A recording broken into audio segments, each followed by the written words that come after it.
Et avec Joe Hume qui nous a rejoint pour parler musique. Bonjour. Salut Joe, et quel bonheur d'accueillir ce matin un Anglais amoureux de la France. Il n'y en a pas tant que ça. Oui, c'est vrai. C'est vrai. Alors qu'il y a beaucoup de Français amoureux de l'Angleterre. Bien sûr, bah oui, un chanteur et auteur de tubes absolument C'est un problème incontournable. culturel. Franchement, c'est que culturel. Comme Ça par vient- exemple ce tube. Oh, yes. Ils ont relancé sans l'intro. Ouais. Bonjour Murède. Bonjour Thomas. Merci d'être avec nous ce matin dans Culture Média. Cette chanson, par exemple, One Night in Bangkok, Ouais. elle a été numéro 1 du top 50 dans un des premiers top 50 de l'histoire. Ouais. C'était en mars 85.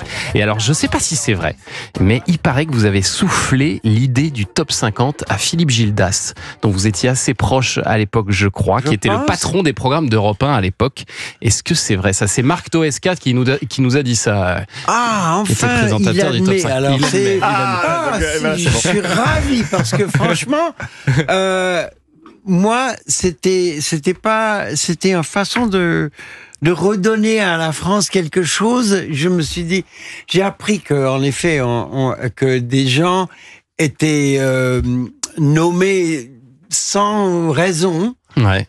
Parce qu'on les aimait, 1, Oui, c'est ça. 2, 3, 4. C'était un classement un peu aléatoire. Et c'est un classement, mais le système qu'ils ont développé Ouais. entre les majeurs était tellement corrompu et tellement... Il y avait un truc où les PDG des compagnies se téléphonaient Ouais. le mardi pour savoir si nous, on donne pas nos chiffres et on laisse vous prendre le temps, laisse-nous la prochaine semaine. Ah, Et c'est ça. c'est comme ça C'était que- des deals, en fait. Tout le monde s'arrangeait Ouais, un petit peu dans son exactement. coin. Et alors, vous, ce que vous avez dit, c'est non, il faut que ce soit basé, comme en Angleterre, sur des vrais chiffres, avec de vrais Exactement. sondages pour le top 50. Ouais, alors j'ai insisté, j'ai commencé avec Blanc-Francard, qui disait non, je veux pas le toucher. J'ai parlé avec Sassem, il voulait pas toucher. Ouais. J'ai parlé avec des nombreux gens et finalement, Gildas. Philippe Et Gildas. C'est dingue. C'est génial. Il est pas con. Il a vu qu'il y a de l'argent Ah non. dedans et puis d'un coup. Mais en même temps, quand j'apparaissais sur Nulle part ailleurs, 2 fois ou 3 fois, c'est lui qui m'a annoncé. Ouais. C'est lui qui vous avait donné ce truc con. Le top 50. Ouais. Ça c'est Alors. le style français. Il assumait pas Complètement. totalement son idée, quoi. Oui, C'est ça, oui, ouais. exactement. Alors, vous êtes venu ce matin avec une très belle guitare. Je ne sais pas ce que c'est que cette guitare. C'est un Gaudin. Je ne sais pas si vous allez jouer, d'ailleurs. Je vous ai Non, dit, c'est comme vous voulez. Je vais voir si la voix est intacte, mais ça. puisqu'on n'a pas beaucoup de temps, il faut que pendant les Pendant les pubs, parler pour qu'elle je chauffe. vais chanter et voir si Si ça passe ou pas. si ça passe ou pas, parce que j'ai pas compromisé c'est toujours dans le même clé et c'est toujours En fait, il je n'a pas descendu d'une octave ou Ah, quoi que ce soit pour merci. changer Voilà. les notes, pour, Ah comme oui. le font certains artistes. Ah oui. Pour rendre ça certains, plus- la plupart. Oui. Et J'ai si essayé ça- d'être. Je préfère parce que il faut comprendre que quand on compose une chanson, on pense pas, mais en effet, elle a une tendance de tomber sur la bonne Tonalité. oui, Ouais. la bonne tonalité. Et dès qu'on change la tonalité, ça devient mort. C'est Ça plus la même change chanson. C'est plus la même chose. Ouais. Alors, C'est vous vrai. allez nous raconter tout à l'heure votre histoire d'amour avec la France, parce que vous avez évidemment un lien très particulier avec notre pays, Murède. Mais alors, votre actualité, d'abord, c'est vendredi après-demain, là, votre concert gratuit, je le précise, au Festival Barrière Anguien Jazz Festival, sur la plus grande scène flottante d'Europe, la scène du lac. C'est un très bel écrin. Je ne sais pas si vous avez déjà joué là-bas ou ce serait une Moi, première. je pense qu'au moustique, c'est tout. Ah C'est oui, tout. ah oui, ah oui. Franchement. C'est ça le vrai sujet. Ouais. Ça, c'est un vrai Et problème. en plus, il faut éviter les tigres. Ouais. Les Parce moustiques que- tigres, ah oui, c'est Ouais. le pire. Et alors, c'est un festival de jazz et vous êtes plutôt de la musique pop rock. Arrête avec ce mot jazz. Jazz en France, ça veut dire n'importe quoi. Ah ouais. Oui, on dit, il y a des festivals de jazz depuis des temps anciens, bah puis oui.